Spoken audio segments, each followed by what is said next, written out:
today I will discuss about the moderator and coolants, their relative merits, thermal and the fast breeder reactors. So it is a part of Unit 3, Power Plant Engineering subject.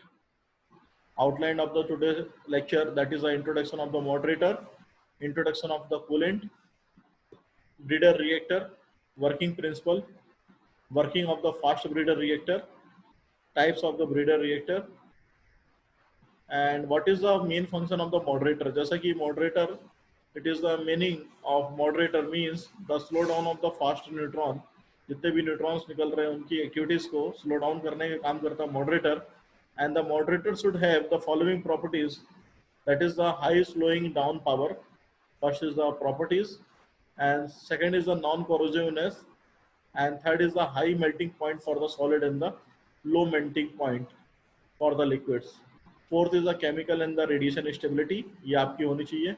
High thermal conductivity ये होना चाहिए. Evidence in the pure form ये moderator के अंदर quality होना चाहिए. तो ये सारी चीजें जो है moderator के अंदर होनी चाहिए. Moderator जो रहता है, जो फास्ट मूविंग न्यूट्रॉन है उनकी स्पीड को स्लो करता है. जो कॉमनली मॉडरेटर इस्तेमाल किए जा रहे हैं उसमें सबसे पहला है ऑर्डिनरी वाटर, दूसरा है हैवी वाटर, तीसरा है ग्रेफाइट.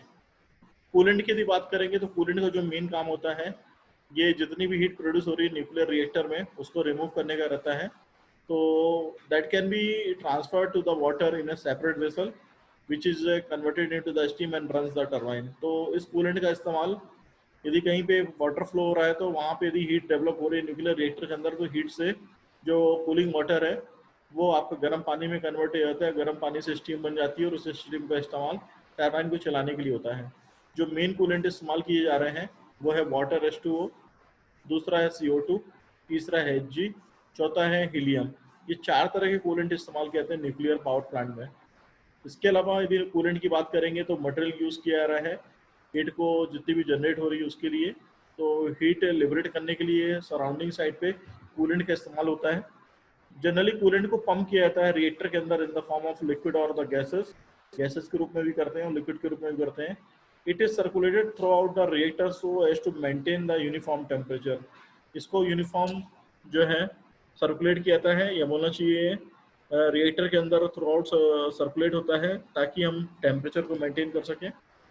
और मेजरिंग इंस्ट्रूमेंट जो इस्तेमाल किए जा रहे हैं for the purpose of measuring thermal neutron flux which determine the power developed by the reactors, and also shielding के रूप में भी यहाँ पे जो इस्तेमाल होती चीज़ें कि लार्ज स्टील जो रिसिप्टेंट कंटेनिंग द कोर है वो कंट्रोल और हीट ट्रांसफर फ्लूइड के लिए इस्तेमाल की जाती है.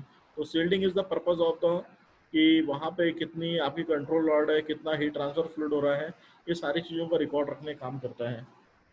और यदि आगे बात करेंगे तो जितने भी कंपोनेंट रिएक्टर के हैं कंटेनर में रहते हैं, सॉलिड कंक्रीट स्ट्रक्चर में हैं, ये आइसोलेशन रहते हैं एक्सटर्नल एनवायरनमेंट की तरफ से, और इनका जो स्ट्रक्चर है वो कंक्रीट का बना रहता है. और जो देखा जाए इसकी जो स्ट्रक्चर डिजाइनिंग रहती है 1 मीटर थिक रहता है and the covered by the steel material, steel के मटेरियल के द्वारा कवर्ड किया जाता है.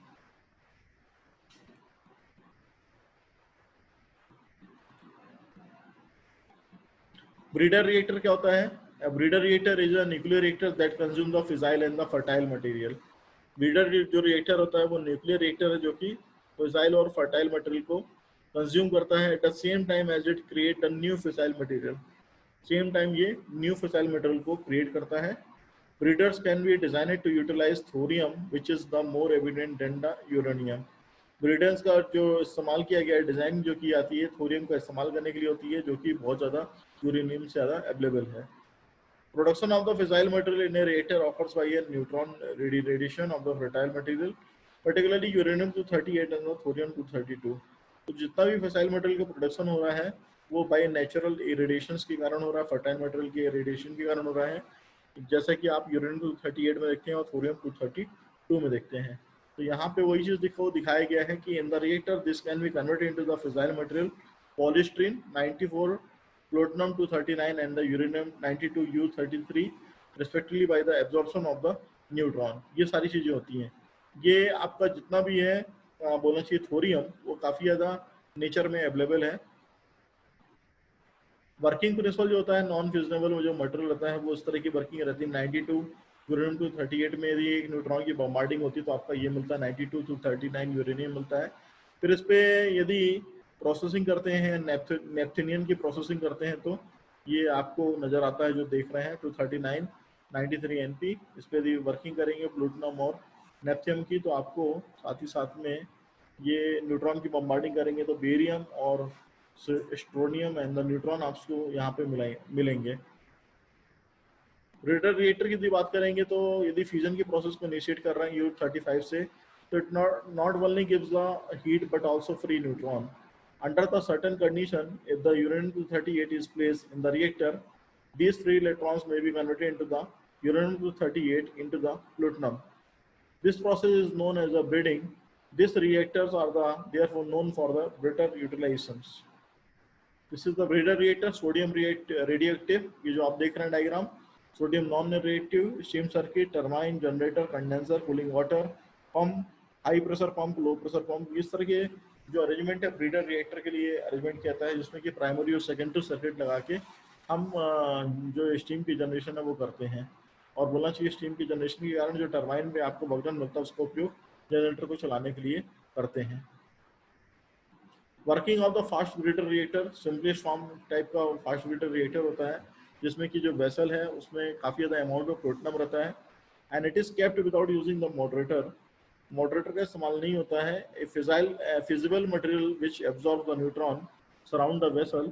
The reactor core is cooled by the liquid metal. जितने भी रिएक्टर कोर है उसको कूल किया जाता है लिक्विड मेटल के द्वारा।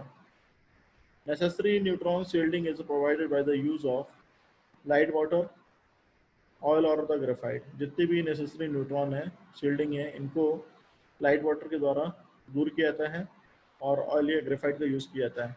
एडिशनल शील्डिंग प्रोवाइड की जाती है फॉर द गामा रेज, क्योंकि आपको पता है कि न्यूक्लियर फ्यूजन की प्रोसेस के द्वारा अल्फा बीटा गामा रेज निकलती है, तो उनकी रेज को प्रिवेंट करने के लिए बोलना चाहिए कि यहाँ से वहाँ नहीं जाने पाए। It is worth noting that when the यूरेनियम-235 is the fusioned, it produce the heat and the additional neutrons. If sometimes the uranium-238 is kept in the same reactor, part of the additional neutrons available after reaction with the uranium-235 convert U38 into the fissile plutonium.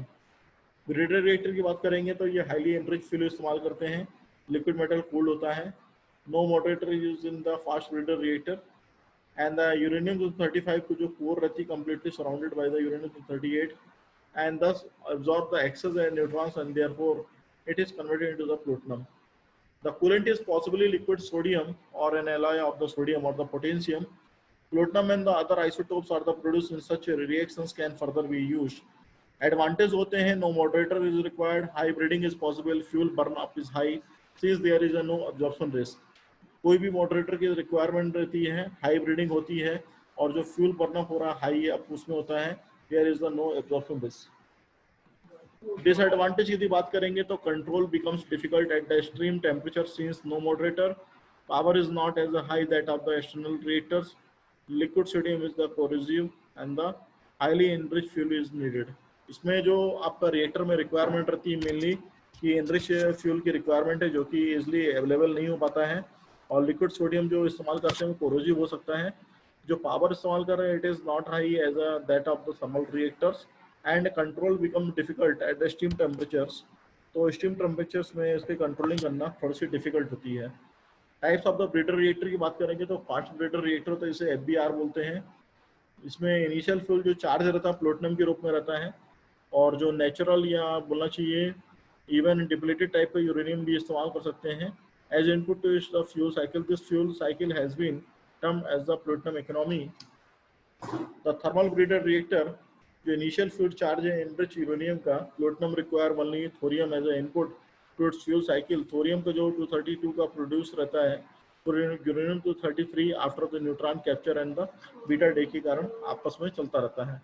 तो this is the today lecture. तो